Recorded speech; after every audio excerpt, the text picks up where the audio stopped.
부요와 가나안이라는 제목으로 함께 말씀을 나누겠습니다. 벌써 추수감사절이 되었습니다. 한 해 동안 지켜주신 하나님의 은혜에 감사를 드리는 시간입니다. 숨이 막힐 만큼 또 죽고 싶을 만큼 힘든 시간이 있었는데 하나님이 살려주셔서 감사. 또 힘들고 어렵고 일들이 풀리지 않아서 절망 중에 있었는데 하나님이 살 길을 열어주시고 기적을 베풀어 주셔서 감사. 때로는 우리에게 아픔이 찾아오게 하시고 또 낙심과 절망이 찾아오게 하셔서 믿음을 연단하게 하시고 또 신앙의 성숙함을 주셔서 그것도 또한 감사. 은혜 위에 감사. 감사 위에 감사.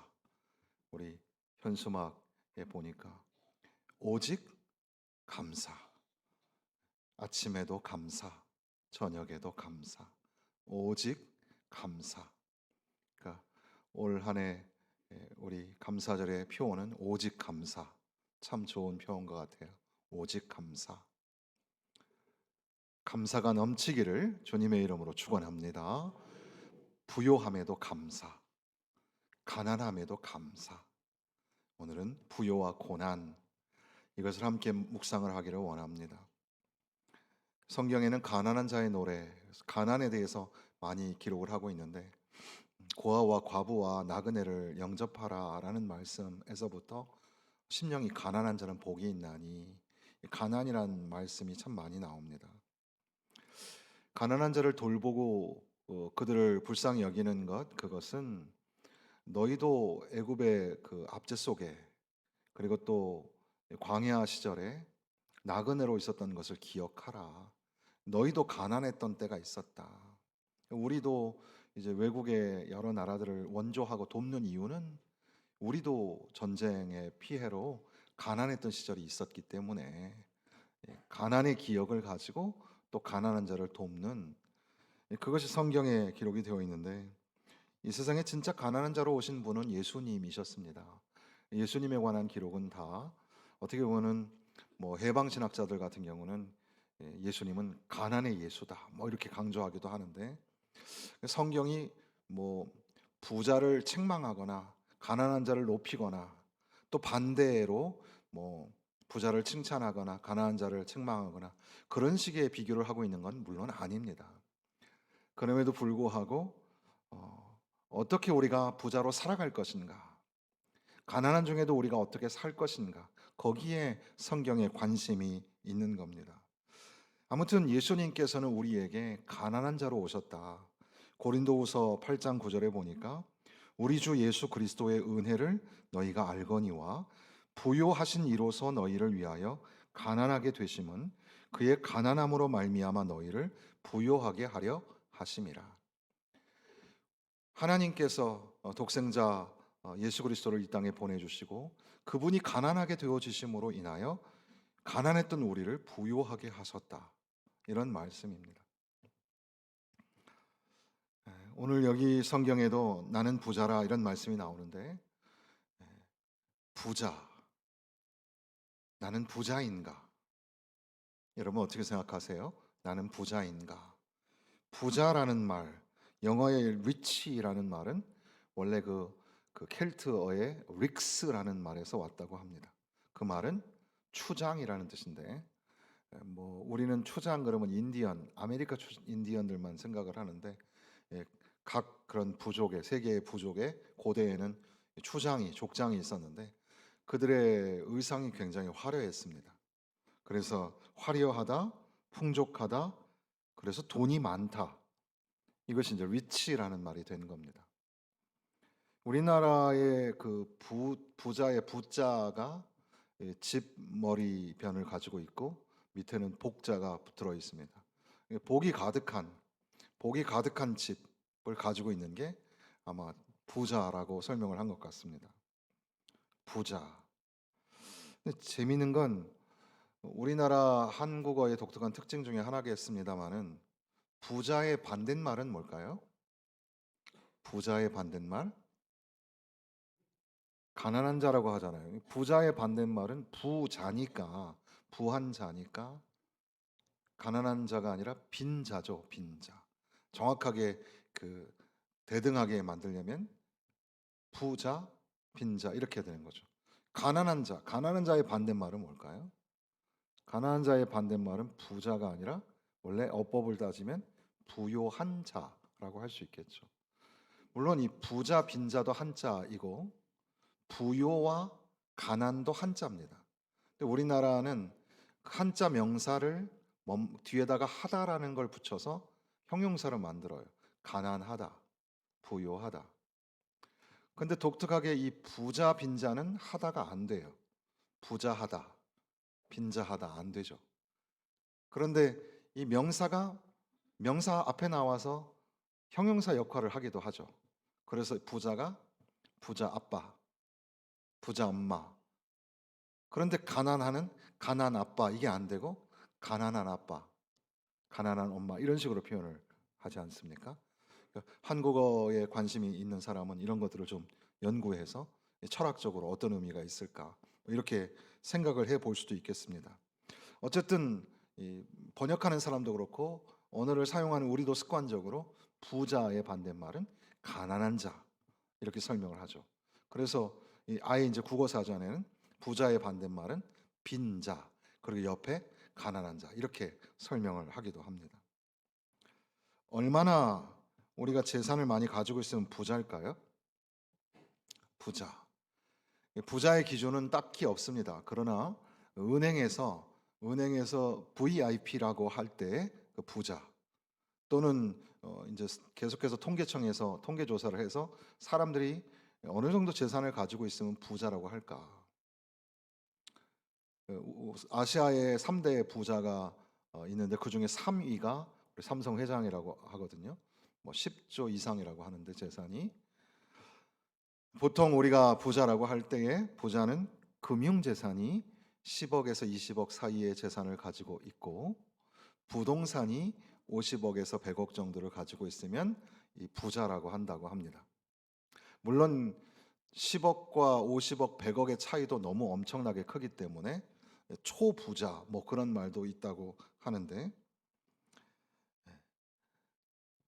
그러니까 그리고 이제 뭐 매달 월 수입으로 따지면 월 수입이 한 4천에서 5천 이상 될 때 그때부터 이제 은행에서는 부자라고 표현을 하고 그것이 전체 통계 인구 통계 중에 우리나라 국민 전체 중에서 0.83%인가 그렇게 된다고 합니다.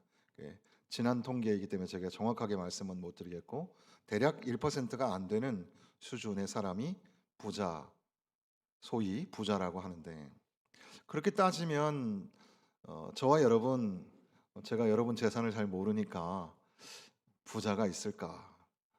부자는 얼마나 될까? 이렇게 좀 생각을 하게 되는 겁니다. 여러분 부자이십니까?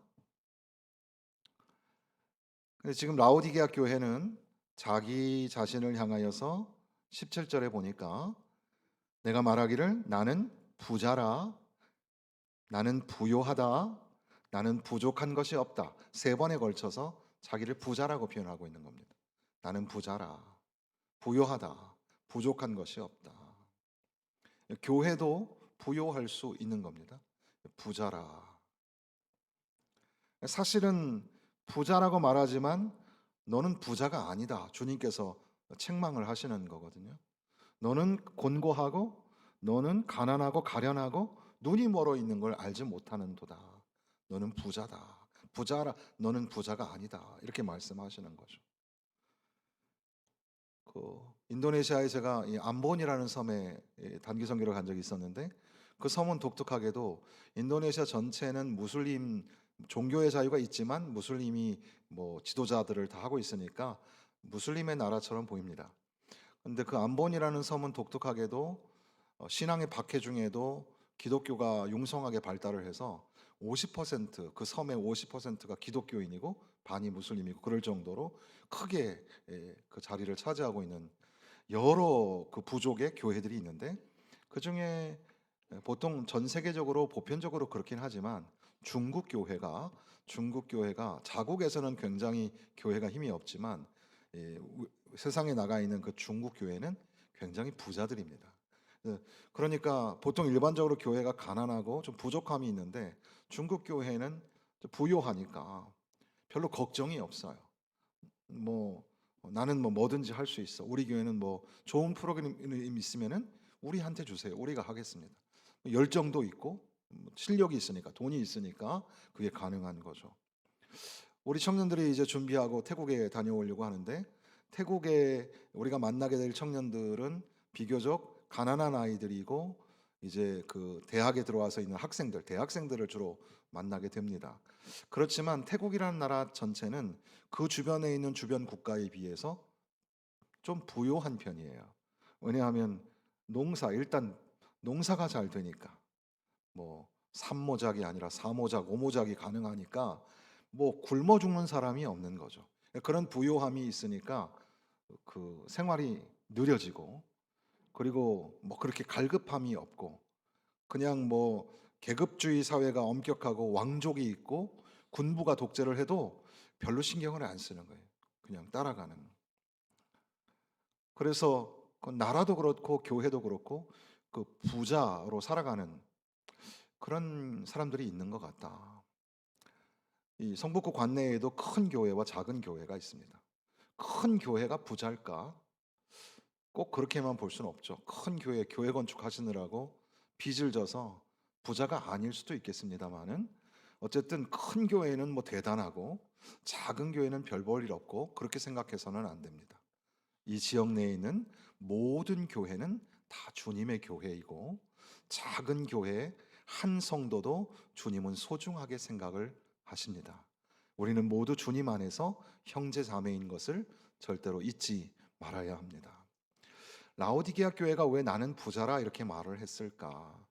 많은 학자들은 연구하는 중에 그 라오디게아 지역이 받고 있는 혜택이 있었다는 겁니다. 그 지역은 여러 그 지역 사람들이 왕래할 수 있는 상업과 금융의 중심지였다는 겁니다. 그러니까 물물 거래, 화폐 거래가 이루어지는 장소였다는 거죠. 또한 이 라오디게아 교회에는 그 직물업이 발달을 해서 옷도 만들고 양탄자도 만들고 그런 아주 유명한 장소였다는 겁니다. 그리고 더 나아가서 거기는 어, 의료 기술이 발달되어서 특히 그 약을 만드는 그런 학교가 있었다고 합니다. 그러니까 경제적인 부요함을 가지고 있는 지역이었다는 겁니다. 상업이, 금융이 움직이고, 그리고 산업이 발달하고, 그리고 또 의료 기술이 발달하고, 그래서 돌을 부수어서 안약을 만드는 일을 했다고 하는데, 안약으로 굉장히 유명한 곳이었다고 합니다. 그러니까 그 지역이 그렇게 부요하니까 라오디게아에 있는 교회도 역시 자기들 스스로 부자라고 생각을 한 겁니다. 나는 부자라. 나는 부요하다. 그런데 우리는 앞서 말씀드린 것처럼 부자라고 생각하지 않죠. 여기 라오디게아 교회처럼 이렇게 교만하게 나는 부자라, 부요하다, 부족함이 없다 이렇게 말을 하는데 우리는 사실 그렇게는 하지 않지만 그러나 이 라오디게아 교회를 왜 이렇게 책망하시는가를 들어보면 혹시 우리도 이 라오디게아 교회 사람들과 별반 다를 바가 없는 게 아닐까 한번 돌아보게 되는 겁니다.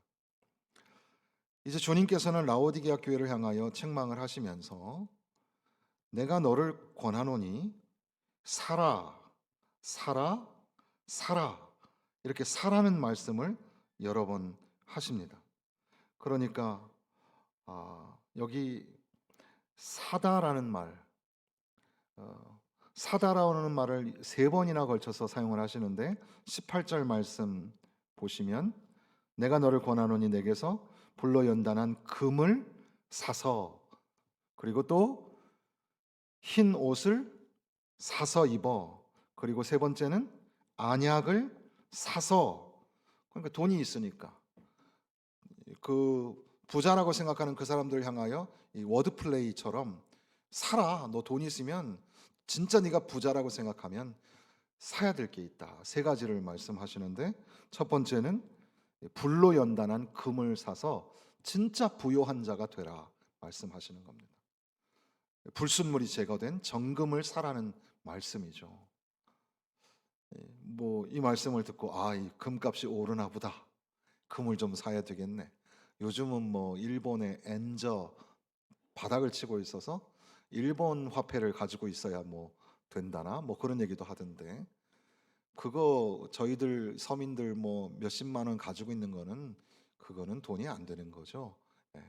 그래서 뭐 하여튼 뭐 그런 사람들, 돈 많은 사람들의 이야기인 것처럼 보이는데, 여기 말씀하시는 내용은 그런 내용이 아니라 마치 정금같이 불로 연단한 금처럼 너희들의 존재가 불순물이 제거된 그런 정결한 금과 같이 될 때 비로소 교회가 교회다워지고 성도가 성도다워진다는 거죠. 진짜 부요함은 거기에 있다는 겁니다. 사람들은 다 부자가 되는 법을 원하죠. 그렇지만 부자로 사는 거에는 관심이 없어요.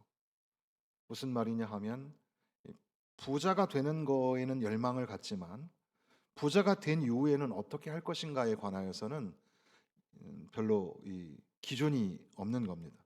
그래서 여러 가지 통계로 보면 부자가, 우리 부자들께서는 좀 죄송합니다만은 통계가 그래요.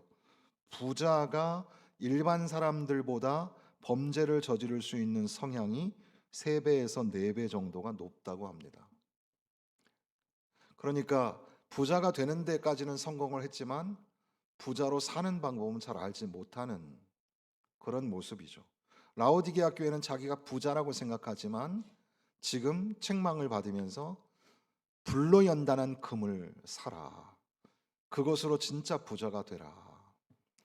너가 그냥 겉으로 번들어 하지 말고 정말 정금 같은 믿음을 가지고 살아라. 그렇게 말씀하시는 겁니다. 이 교회의 정체성에 관한 말씀은 두 번째 말씀에서 흰 옷을 사서 입어라. 그래서 내 부끄러움을 좀 가려라. 부끄러움을 가려라. 옷을 입어야 부끄러움을 가리죠. 그리고 흰 옷을 사서 입어라. 이 말씀도 역시 교회가 가지고 있어야 할 거룩함과 정결함에 관한 말씀입니다. 성도가 되면 이제는 더 이상 죄와 가까이 하지 않아야 되겠죠. 교회가 거룩성을 상실한다면 교회가 교회되지 못하게 되는 겁니다. 그러므로 우리가 예수 믿고 구원받은 이후에 성화의 과정을 겪는 중에 날마다 우리의 삶이 변하고 언어가 변하고 행동이 변하고 마음이 변하고 그렇게 새롭게 되어지는 가운데에 우리 개인 사람도 거룩하고 성결한 사람이 되고 교회도 세속화에 물들지 않고 세상의 죄인의 모습으로 살지 말고 거룩한 모습으로 거듭나야 합니다. 그래서 세상 사람들 교회를 향하여 손가락질을 하고 교회 교인들도 자기들끼리 손가락질을 하는 부끄러운 모습이 교회 안에 있으면 안 되는 겁니다. 그러므로 흰 옷을 사라. 너 부자라고? 그렇다면 흰 옷을 사서 좀 입어. 부끄러움을 좀 가려야지. 세 번째는 무엇을 사라고 합니까? 안약을 사서 눈에 발라서 어떻게 하라고요? 보게 하라는 겁니다. 당시에는 그 안과가 이렇게 발달하지 않았으니까 눈에다 이제 약을 발라서 그것으로 이제 눈을 고치고, 그러니까 눈을 실명하는 경우에 사람들이 상당히 많지 않았겠습니까?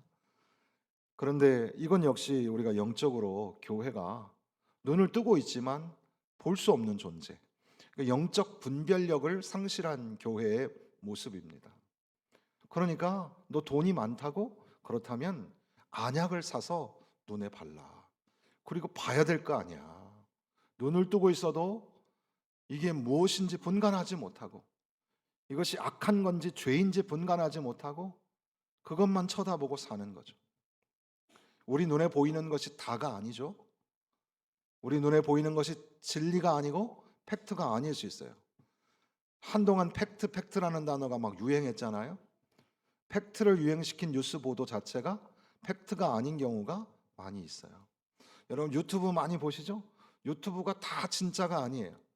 이단 사이비는 유튜브에 우리들보다 훨씬 더 많이 투자해요. 우리 눈에, 우리 이성에, 우리 생각에 맞는다고 해서 그게 다가 아니에요. 좀 눈을 떠라. 안약을 발라 눈을 떠라. 그렇게 말씀하시는 겁니다. 나는 부자라 착각하지 말고 너 돈이 있어? 그러면 정금을 불로 연단한 금을 사서 부요함을 갖고 흰 옷을 사서 부끄러움을 가리고 안약을 사서 눈을 좀 떠서 똑바로 보아라. 이렇게 말씀하시는 겁니다. 더 나아가서 우리가 건너뛰었지만 15절 이하에서부터 보면 라오디게아 교회를 향하여 책망하시기를 차지도 아니하고 뜨겁지도 아니하도다라고 말씀합니다. 차지도 않고 뜨겁지도 않은, 그러니까 미지근한 상태 말이죠. 그래서 어떤 사람들은 이 뜨겁지 아니하다, 그러니까 뜨거워야 된다, 열정. 그런데 차갑지도 아니하고 차가워야 된다? 뭐 이건 냉정인가? 뭐 그러니까 말 장난으로 이렇게 풀어보려고 하는데 그게 아니라 이 문학적인 상황에서 보면 차갑든지 뜨겁든지 이 모두가 다 복음의 열정을, 신앙의 열정을 회복하라는 그런 의미로 우리는 이해하게 됩니다. 중간지대에 있지 말라는 겁니다. 근데 재미있는 건 라오디게아라는 지역 자체가 독특한 지역이어서 북쪽 지역에서는 차가운 물이 나옵니다. 시원한 정결한 물이 나오고 또 남쪽 지역에 내려가면 온천이 있어요. 뜨거운 온천수가 있는 곳이죠. 당시에는 관계수로가 우리 지금처럼 좋지 않으니까 이제 그 북쪽에서 시원한 물을 갖다가 이제 받으려고 수로를 개설하는데 그 시원한 물이 그 라오디게 안에 들어오게 되면 미지근한 물이 되어버리는 겁니다. 그 뜨거웠던 약효과가 있는 그 물이 라오디게 안에 들어오면 미지근한 물이 되어버리는 거죠. 그러니까 사실은 경제적으로 부유하죠. 산업도 발달했죠. 그리고 뭐 의료기술도 발달했죠. 자랑거리가 많은 교회였지만, 지역이었지만, 그러나 이 지역에 맹점이 하나 있는데 그게 바로 물이 좋지 않은 겁니다. 그것을 빗대어서 이제 라오디게아 교회를 책망하시는데 차지도 아니하고 뜨겁지도 아니하다. 예전 성경엔 덥지도 아니하다 그랬는데 원래 원어 의미상 뜨겁다라는 말이 더 맞는 것 같아요. 뜨겁지도 아니하도다. 이것도 우리 신앙의 모습을 보여주는 거 아니겠습니까? 라오디게아 교회가 신앙의 열정이 없어요. 부자니까 뭐 안 되는 게 없잖아요. 그러니까 가만히 있어도 되는 것도 없고 안 되는 것도 없고 그냥 뭐 대충 신앙생활 해도 되는 거예요. 우리 인생의 아이러니가 여기에 있습니다. 여러분, 평탄한 삶을 원하시죠? 평탄하고 형통한 삶을 사시기를 바랍니다. 하나님 앞에 그렇게 기도하잖아요.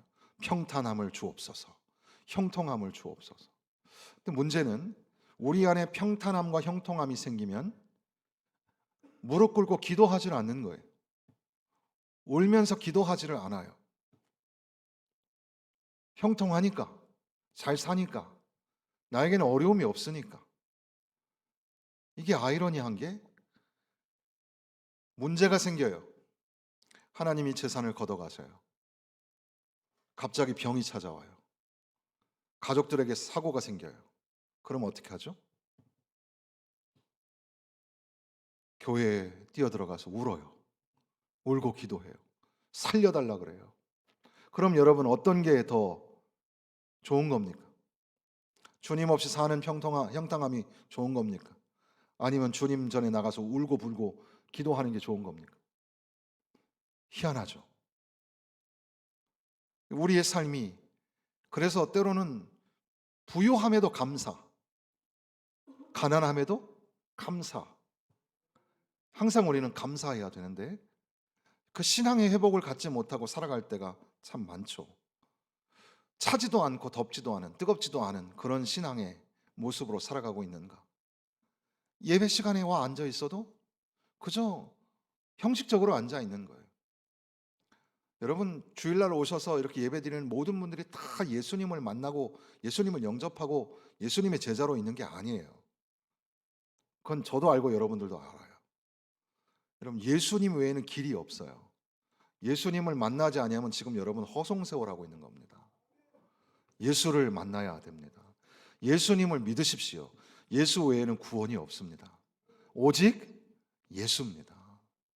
그런데 그냥 몸이 건조한 예배 또는 뭐 음악이 좋아서, 오늘은 성가대가 제가 들으니까 화음이 더 좋은 것 같아요. 이상하게 송영 때부터 은은하게 목소리들이 오늘 좋으신가? 이게 성가대가 참 좋아요. 찬양도. 그리고 우리나라 굿거리 장단인가요? 이게 이 장단에 맞추어서 하니까 참 추수감사절 분위기도 나고 참 좋은데, 참 어떤 사람은 예배 시간에 음악 들으러 오는 사람도 있어요. 어떤 사람은 목사님이 하시는 그 고상한 인문학적 이야기 들으려고 오는 사람도 있어요. 뭐 그렇게든 저렇게든 오셔서 또 이 지루한 시간에 꾸벅꾸벅 졸면서 계셔 주시니 얼마나 감사합니까? 그렇지만 예수 아니면 아무것도 안 돼요. 예수님을 만나십시오. 예수님을 믿어야 합니다. 전도하라고 해도 전도 안 해요. 여러분, 편말 들고 전도지 들고 나가서 전도하는 사람들이 바보입니까? 사람들한테 무안을 당하고 창피를 당하면서 전도하는 사람이 그냥 할 일 없어서 그거 하는 걸까요? 그렇지 않아요. 그런데 왜 저와 여러분은 한 번도 한 영혼에게도 예수 믿으라고 말하지 않고 예수님의 복음을 전하지 않습니까? 교회 소개하라는 말 아니에요. 우리 교회보다 시설 좋은 교회 많아요. 설교도 뭐 잘하는 목사님 더 많겠죠. 그런 거 아니고, 왜 우리는 1년이 지나도록 한 명에게도 복음을 전하지 못하고 전도지 한 장 던지지 못했잖아요. 우리에게는 왜 그런 열정이 없을까요? 코로나가 더 확실히 끝났으면 좋겠습니다. 여러분들이 마스크 다 내려놓고 정말 시원하게 살았으면 좋겠습니다. 그런 날이 내년에는 꼭 올 줄로 믿습니다. 그러면 내년에 목표가 뭔지 아세요? 전도예요. 뭐 아주 막 심각하게 살아도 전도, 죽어도 전도. 예수 생명의 복음을. 그러니까 교회는 모이면 살아계신 하나님 앞에 감격의 뜨거운 예배가 있어야 하고, 흩어지면 예수 생명의 복음을 전하는 그 일에 내 인생을 걸어야죠. 여러분의 삶의 자리에서는 예수님의 제자로 부서지고 깨지고 꺾이면서 예수의 제자로 살아가야 될 것입니다. 그런데 이 라오디게아 교회는 나는 부자라, 부요하다, 부족함이 없다. 다윗의 고백처럼 주님 안에서만 부족함이 없는 거지 주님이 없이, 그러니까 차지도 않고 덥지도 않고. 그때 당시에 많은 사람들이 그 북에서 내려온 물이나 남쪽에서 흘러온 물들을 먹고 구토를 많이 했다고 해요. 근데 지금 여기 7교회 중에 이 라오디게아 교회를 향하여 심한 말씀을 하시는 거죠. 네가 이같이 미지근하여 뜨겁지도 아니하고 차지도 아니하니 내 입에서 너를 토하여 버리리라 말씀하시는 겁니다. 주님이 입에서 토하여 버리는 교회 되어서는 안 되겠죠. 여기 주님은 어떤 분이십니까? 아멘이시요 충성되고 참된 증인이시요 하나님의 창조의 근본이신 이가. 아멘. 주님의 이름은 아멘입니다. 주님의 이름은 충성된 증인입니다. 저와 여러분도 아멘, 아멘과 충성된 증인의 삶을 살면 좋겠습니다. 창조의 근본이신 하나님이신 주님께서 저와 여러분을 향하여서 살과 피를 찢기고 흘리면서 구원하여 주셨고 교회 삼아 주셨습니다. 그런데 우리가 그 사랑, 그 은혜를 잊어버리고 차지도 않고 덥지도 않은 그런 상태로 살아가고 있는 것은 아닙니까? 그 주님께서 저와 여러분에게 이 라오디게아 교회를 향하여 20절에 말씀하십니다. 20절 말씀 같이 읽겠습니다.